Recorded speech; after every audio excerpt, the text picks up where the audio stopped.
Hello everyone. This question is to you only. సరే, అంటే మీరు మూవీలో జనరల్‌గా ఎమోషనల్‌గా అటాచ్ అయిపోయిన సీన్స్ ఉంటాయి కదా! వాళ్ళ కోసం ఏదన్నా చేస్తాము. సో, అలా మీ రియల్ లైఫ్‌లో ఎవరి కోసమైనా ఎంత వరకైనా ఎళ్ళిపోవచ్చు అనే మూమెంట్ ఉందా? లైక్ ఆ పర్సన్ అలాగున్నారా? ఫ్యామిలీ అదర్ దెన్ ఫ్యామిలీ జనరల్గా ఎంతవరకైనా వెళ్తాను ఎవరైనా if I really like the person. Hi sir, my question is for director sir. మీరు లయా మ్యామ్ని ఇంకా హృతికాని మెయిన్గా సెలెక్ట్ చేసుకోవడానికి రీజన్ ఏంటి?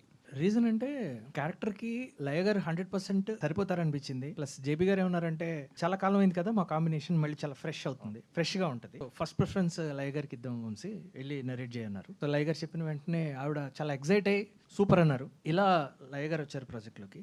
అండ్ హృతిక యాక్సిడెంటల్గా నాకు వేరే ఫ్రెండ్, ఒక రైటర్, డిపార్ట్మెంట్లో ఉన్న రైటర్ ఒక అతను ఇలా హృతికా శ్రీనివాస్ అని అమ్మాయి ఉంది, అమ్మని గారి మేనగోడలు అమ్మాయి. ఆ అమ్మాయి ఉంది అంటే మేము ఆడిషన్ చేసి ఫస్ట్ ఫోన్లో ఆడిషన్ పంపించి అమ్మాయి చూసి ఇంప్రెస్ అయ్యి జేబీ గారి చూపిస్తే ఆయన కూడా కరెక్ట్, మనకి ఈ అమ్మాయి ఐస్ చాలా ప్రామినెంట్, పర్టికులర్గా ఐస్ చాలా ప్రామినెంట్ హృతికాకి అని, అలా ఆ అమ్మాయిని కూడా కన్ఫర్మ్ చేసుకున్నాం. ఇలా లక్కీగా చాలా బెస్ట్ పర్ఫార్మెన్స్ ఇవ్వగలిగిన ఇద్దరు ఆర్టిస్టులు మనకి సినిమాలోకి వచ్చారు. ఆమెనికి థ్యాంక్స్ ఒకటి చెప్పడం ఇందాక ప్రెస్లో కూడా మర్చిపోయాను. I want to thank her because తను జీన్స్ నుంచి వచ్చిన మేనగాడలు ఈ పిల్ల పర్ఫార్మెన్స్ వైజ్ తిరగొట్టేసింది, అందానికి బ్రహ్మాండంగా ఉంటుంది. So that's one thing. And ఆమెని కూతురు కూడా ఈ సినిమాలో చేసింది. So I'm thanking her for that. Me own movie అంటే మీ లైఫ్ మీద ఒక ఓన్ మూవీ తీస్తే దానికి మీరు ఏం రివ్యూ ఇస్తారు అండ్ అవుట్ ఆఫ్ 5కి ఎంత రివ్యూ ఇస్తారు సార్? నా లైఫ్ బయోపిక్ చేయాలని చాలా కష్టం అమ్మా, ఎందుకంటే ఇప్పుడు దాకా పైకి 11 సార్లు వెళ్ళొచ్చాను నేను, దాదాపు హాయ్ చెప్పేసి వచ్చాను. సో చాలా పెద్ద రోలర్ కోస్టర్ రైడ్ ఇది. I would rate it at least 4/5. కిడ్స్కి ఇప్పుడున్న Gen Z kids those are going beyond their barriers, age barriers లేకుండా, కంటెంట్ బ్యారియర్స్ లేకుండా they are moving. Yes, they are doing good at their work, but అది కాకుండా కూడా కొంచెం negative ఫీల్డ్లో కూడా పోతున్నారు by Insta and YouTube. So you both want to give an advice for kids? First of all ఎవరికి advice ఇవ్వద్దు అనేది నా advice. That have seen in your interview sir. మీరు మీ కూతురికి పెళ్లి చేసుకోవాలని చెప్తే ఏం చెప్తారో అంటే, no, I don't want to advise her. Whether she want to get married, she will. It's her life no. Yes. So పైగా ఎవరు వినరు, ఎందుకు చెప్పటం. At least want to give up. మీరు ఒక సీనియర్గా ఒక స్టేట్మెంట్ ఇవ్వాలి. అది ఇవ్వాలి కాబట్టి, సీనియర్ కాబట్టి, ముందు పుట్టేశాను కాబట్టి, ఏదో చెప్పాలి కాబట్టి నేను అన్ని చేయను. If Vamshi sir you want to give an reason, advice. Gen Z is super. ఎందుకంటే వాళ్ళు అంత ఫాస్ట్గా ఉన్నారు, వాళ్ళకి ఏది రైటో ఏది రాంగో తెలుసు, వాళ్ళు డిసైడ్ చేసుకుంటారు. సార్ అన్నట్టు మనం ఏం చెప్పాల్సిన అవసరం లేదు. Thank you sir. So sir, ఇప్పుడు వంశీ గారు ఇండియన్ ఆడియన్స్ రెడీగా ఉన్నారా psychologically dark characters like Amuda? అబ్సల్యూట్గా. మేమే లేటు. ఎందుకంటే ఇప్పుడే జెంజీ గురించి అడిగారు కదా. సో జెంజీ ఎలా ఉన్నారంటే, సినిమా వరల్డ్ సినిమా అయిపోయింది. ఒకప్పుడు తెలుగు సినిమా, తర్వాత అదర్ లాంగ్వేజెస్ నుంచి రీమేక్స్ లాగా వచ్చేవి. ఎందుకంటే ఆ సినిమా ఏంటో మనకు తెలియదు, అది మనం చూడలేం కాబట్టి. బట్ ఇప్పుడు ఒక సినిమా అంటే అది ఇండియాలో అన్ని లాంగ్వేజెస్లోని మనకి రిలీజ్ అవుతుంది అండ్ ఓటీటీలో వస్తుంది. అండ్ ఎక్కడో ఉన్న యూఎస్లో ఉన్న థియేటర్స్లో కూడా మన సినిమా చూస్తున్నారు, హాలీవుడ్ ఫిల్మ్స్ మనం చూస్తున్నాం. సో వరల్డ్ అంటే గ్లోబ్ అయిపోయింది. గ్లోబ్ సినిమా అయిపోయినప్పుడు ఇంకేముంటాయి వేరియేషన్స్.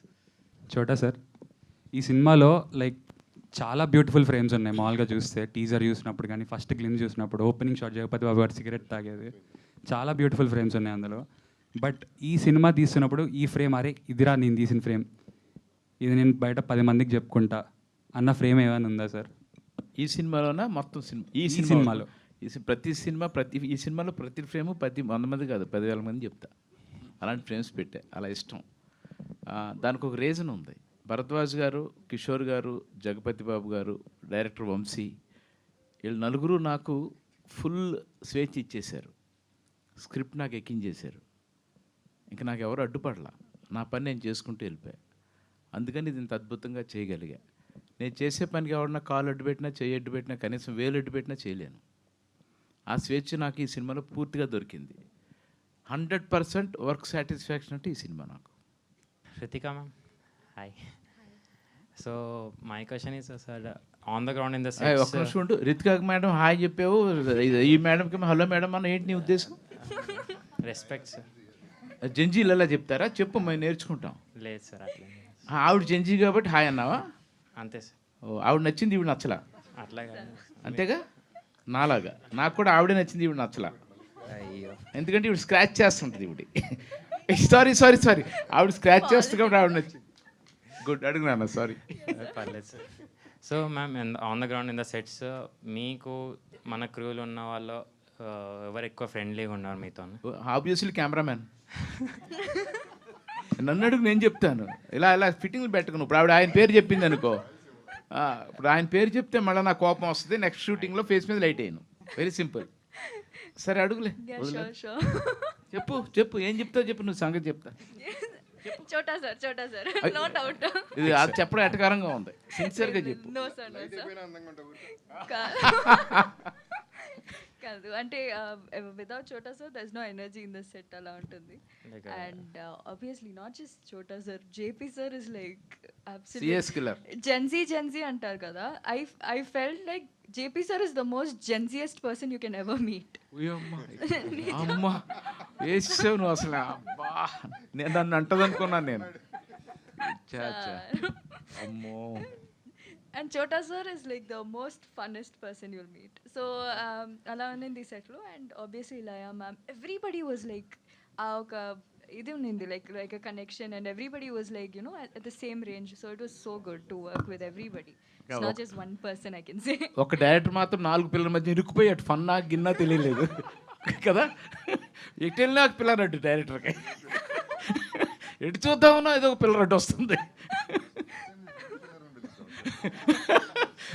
భరద్వాజ్ గారు దర్శకత్వం 5th పిల్లర్ అని పెట్టకూడదు.